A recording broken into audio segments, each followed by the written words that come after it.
Thanks for joining me for a Sunday roast, as well as a gluten-free, dairy-free peach and blueberry cobbler. We're also cooking up some other delicious meals made from scratch.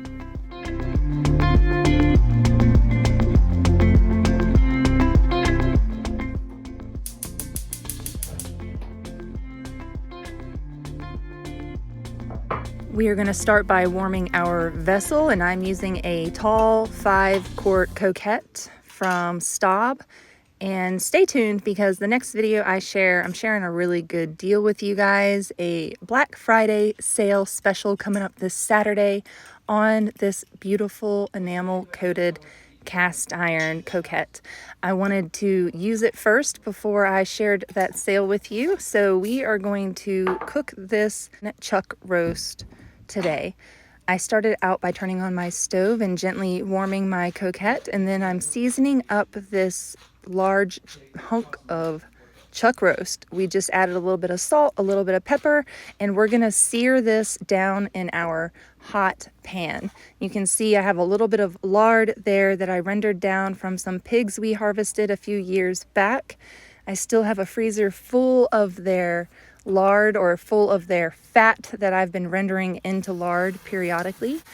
We start out with a hot pan to get that nice sear on all the sides. Make sure that you have some browning, some caramelization to your meat and to the bits in the bottom of the pan. That's where you're going to get loads of flavor.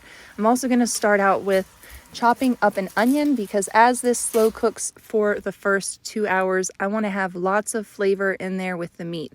But we're going to hold off on all the root vegetables, and we're going to be adding those later. So for now, we're just going to go with the onions and our seasonings and the broth.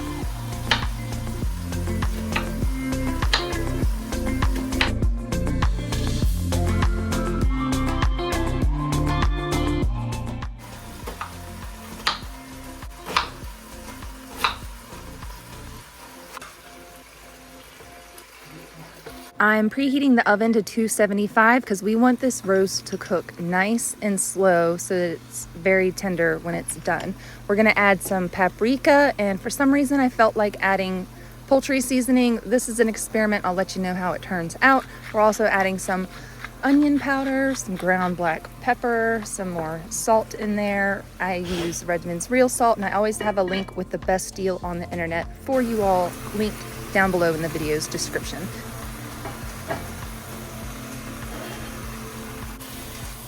Well, I might have flipped it a little too early. You want it a little more brown than that, but after this is done searing on the stove top, we're gonna add some homemade beef bone broth to this.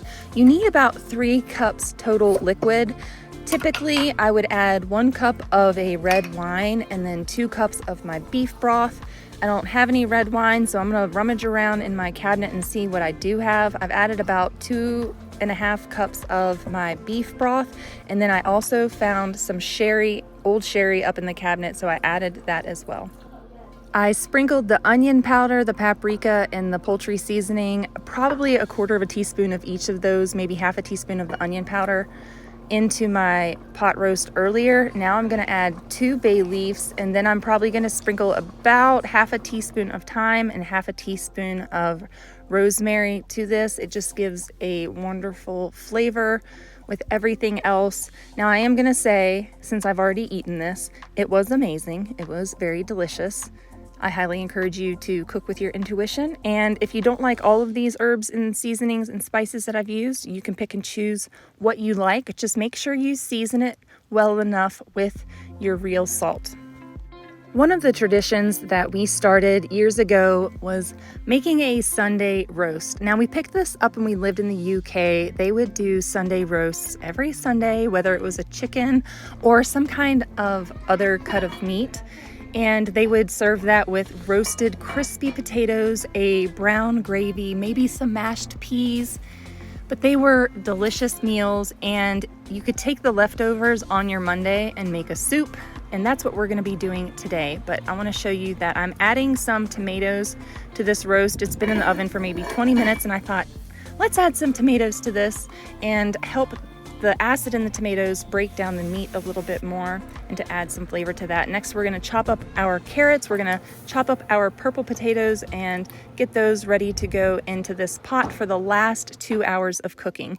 So this Coquette has been sitting in the oven for 2 hours at 275, slow cooking this meat, and then we're adding in all of the vegetables the last 2 hours of cooking at 275, and everything will be ready to go by supper time.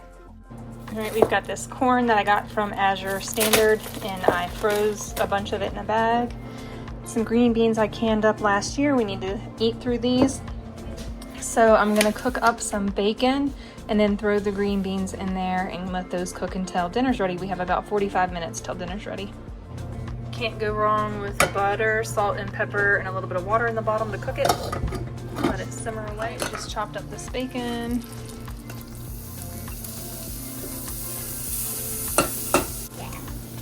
Okay, we got our bacon going. Well, bacon and green beans.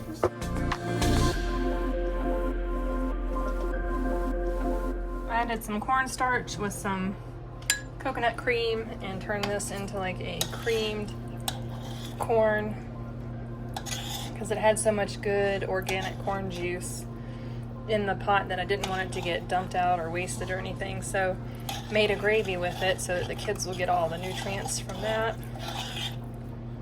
It's gluten-free too if I want to have some, which is nice.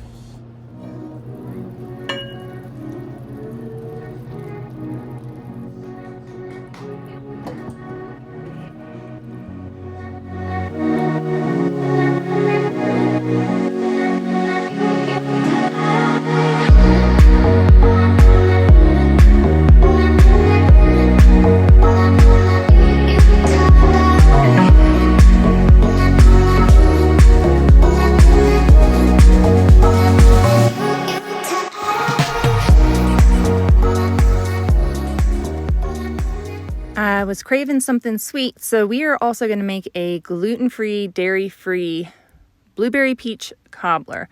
Now I know when I made dinner, I neglected to make everything dairy-free. I added butter to the green beans and the corn, and so those were things that I did not partake in. I try to avoid dairy as much as possible. I do experiment and taste things here and there, but it's best for me with autoimmune to be dairy-free and definitely gluten-free. I have to be gluten-free. So we're going to convert your standard what is this? Cobbler recipe. We are converting the standard cobbler recipe. We are using 1-to-1 gluten-free flour. So for that, I'm using 3/4 cup of gluten-free flour and then 1/4 cup of your almond flour because I like the way almond flour tastes in this recipe. I added 1/2 cup of cane sugar, and then we're doing 1.5 teaspoons of your baking powder. Next, we're going to go in with a teaspoon of salt.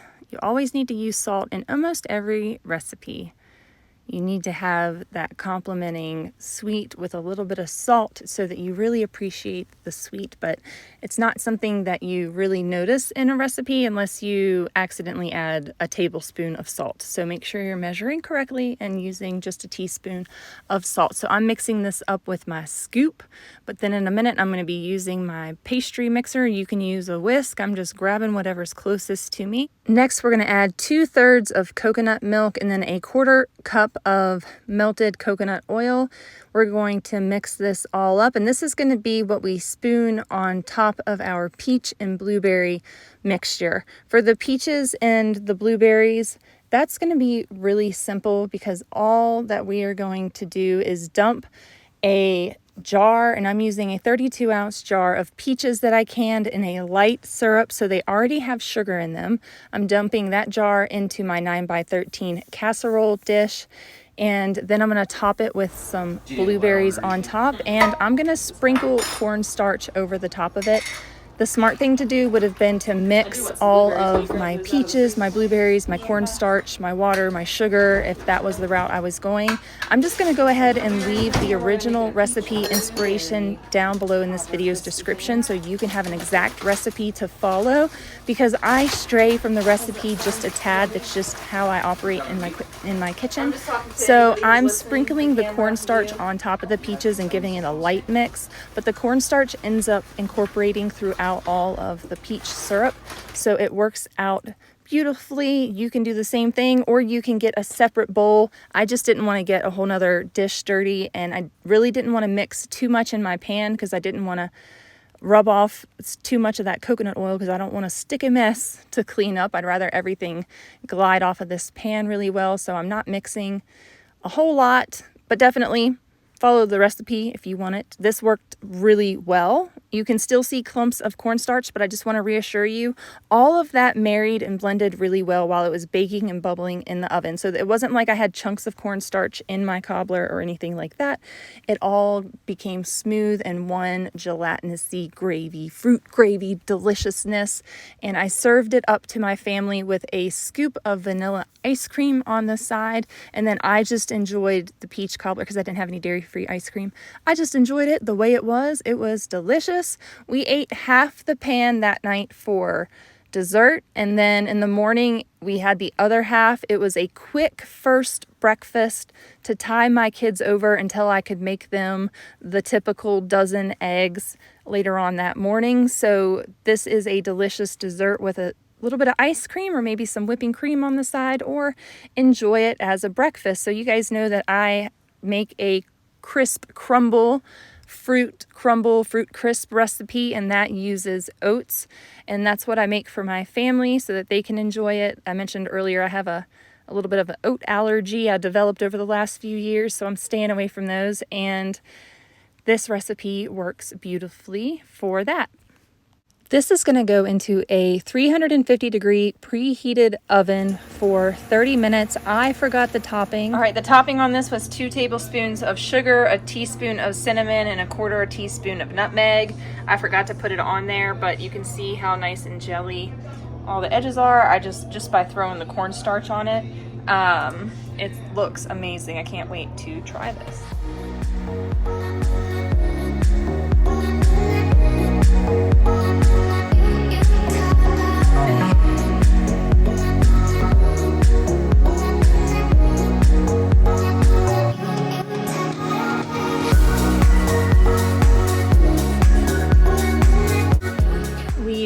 All of last night's leftovers, the leftover beef broth that we didn't use to make our roast, and we added all the vegetables, and then I added in frozen corn, I added the leftover green beans, chopped up the carrots and the purple potatoes, added all the drippings from the roast, and added a little bit more water and some salt.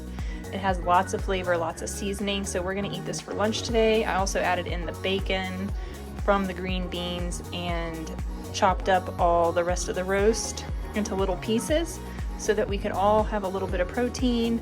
Since there wasn't enough left for more than 2 people, we stretched it into this soup, and that is a great way to use up all of your leftovers. And this was just a Sunday night roast turned into a Monday afternoon soup, so it's not like it's really old food, it's all fresh from yesterday.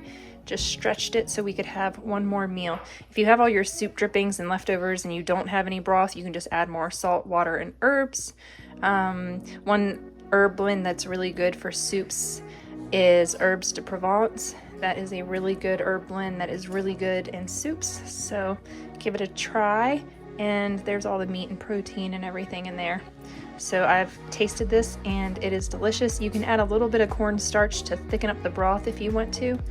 I added a little bit, but it hasn't started thickening it yet. And I didn't want it super thick, I just wanted it not to be so sloppy drippy for the kids. So we'll see if once this comes to a boil, if that will work, or if I need to add more. It's starting to boil now, so maybe that cornstarch will thicken it up just a smidge. And we'll serve this up with some homemade bread. I made a cheeseburger salad with this deer venison, with this ground venison meat. And so it's just tomatoes, cheese, tomatoes, cheese, romaine lettuce, and then made this sauce. So this, I was inspired to make this for the family after watching a Homesteading Hustles recipe for her cheeseburger sourdough pizza. It looked really awesome today, and I thought, wow, so I bet Aaron would really like this salad. So this is what we're having for dinner tonight. And the dressing is just mayonnaise, ketchup. I made a raspberry vinaigrette because I don't have any relish, so I put raspberry vinaigrette in there to thin it out and to give it that pickly flavor. A little bit of salt. It's good to go. Cheeseburger salad.